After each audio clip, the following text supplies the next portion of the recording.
Aujourd'hui, on va parler des 5 erreurs que la plupart des nouveaux arrivants font lorsqu'ils arrivent au Canada. Je me présente, Tessie Lomalisa, conseillère en sécurité financière. Je suis là pour vous accompagner afin d'avoir une bonne base et éviter les erreurs financières au Canada. Quelles sont les 5 erreurs financières que la plupart des nouveaux arrivants vont faire lorsqu'ils arrivent au Canada? La première chose, c'est d'aller se procurer du crédit rapidement. C'est une des choses que la plupart des institutions bancaires vont proposer aux nouveaux arrivants, souvent tout simplement parce qu'ils savent qu'ils vont s'enrichir avec le manque de connaissances, le manque d'informations. Ces personnes qui viennent d'arriver, tout simplement, n'ont pas.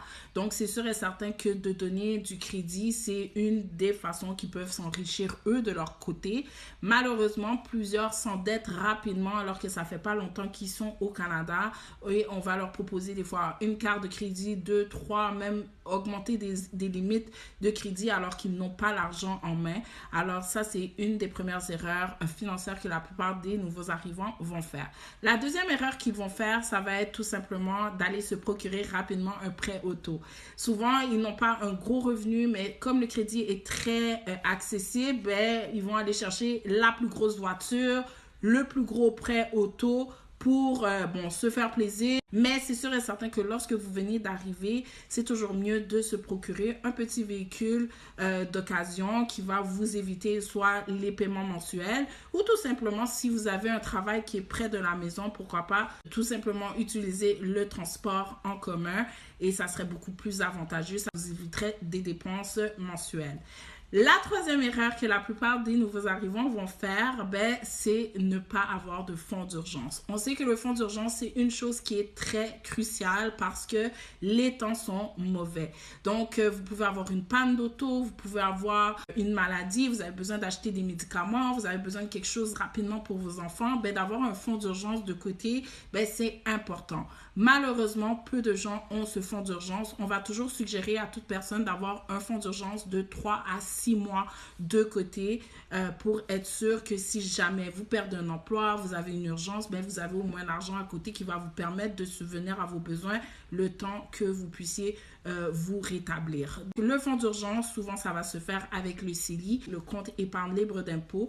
Alors, c'est très important d'en avoir un. Même un petit montant que vous mettez de côté, que ça soit un 25 $, c'est toujours bien de pouvoir commencer. Souvent, les personnes avec qui je vais parler, ils vont me dire « Oh non, j'ai d'autres priorités », mais une des premières priorités, ça serait vraiment juste d'avoir quelque chose au cas où vous vous retrouviez un peu dans les problèmes. Sinon, ça va vous emmener à vous endetter, donc aller utiliser les cartes de crédit et c'est comme ça que les gens s'endettent aussi rapidement lorsqu'il y a un pépin, que vous n'avez pas de fonds d'urgence, vous vous tournez vers le crédit pour pouvoir vous en sortir. La quatrième erreur que la plupart des nouveaux arrivants vont faire, c'est tout simplement ne pas avoir de protection financière telles que des assurances vie, des assurances invalidité. On sait que la mort ne prévient pas, la maladie non plus. On peut être en très bonne santé aujourd'hui et de même tomber malade, être cloué au lit. On a des maladies des fois très sournoises, mais si vous ne pouvez plus aller travailler, qu'est-ce qui va remplacer votre revenu?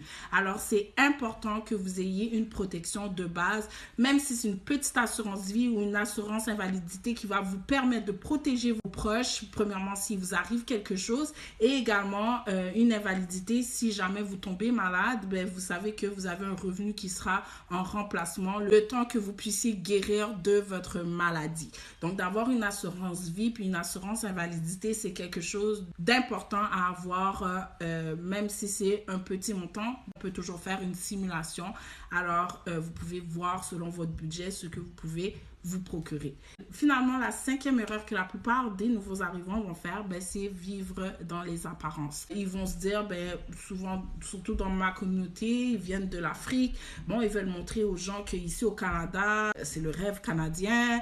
Ils ont tout, ils ont la voiture, ils ont la maison. Ils vont dépenser pour envoyer des photos aux autres pour montrer qu'ils vivent bien, mais alors qu'ils ont la corde au cou.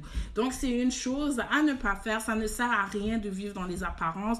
Vaut mieux vous bâtir financièrement, être sûr que vous soyez stable, que aller vous endetter parce que vous voulez montrer à peut-être votre famille qui est restée au pays que vous vivez bien ici alors que c'est une fausse apparence. Vivez humblement, tout simplement. Bâtissez votre base financière, votre sécurité financière pour que votre famille et vous-même, vous soyez en sécurité. C'était les 5 erreurs financières que la plupart des nouveaux arrivants font lorsqu'ils arrivent au Canada. Si vous avez des questions, n'hésitez pas à me les poser, laissez des commentaires. Si vous voyez aussi d'autres erreurs que peut-être d'autres personnes font, ben, n'hésitez pas à me les suggérer. Peut-être je pourrais les nommer dans une prochaine vidéo. Surtout, n'oubliez pas de vous abonner, aimez ma vidéo, partagez-la, ça peut toujours aider quelqu'un. Et surtout, vous pouvez la sauver dans vos favoris pour y revenir plus tard. J'ai aussi une checklist dans ma bio qui vous permet de bien démarrer au Canada. Donc, ça vous donne exactement toutes les étapes. Elle est totalement gratuite pour bien vous installer, bien démarrer au Canada et éviter justement les erreurs financières. Donc, sur ce, je vous dis à la prochaine.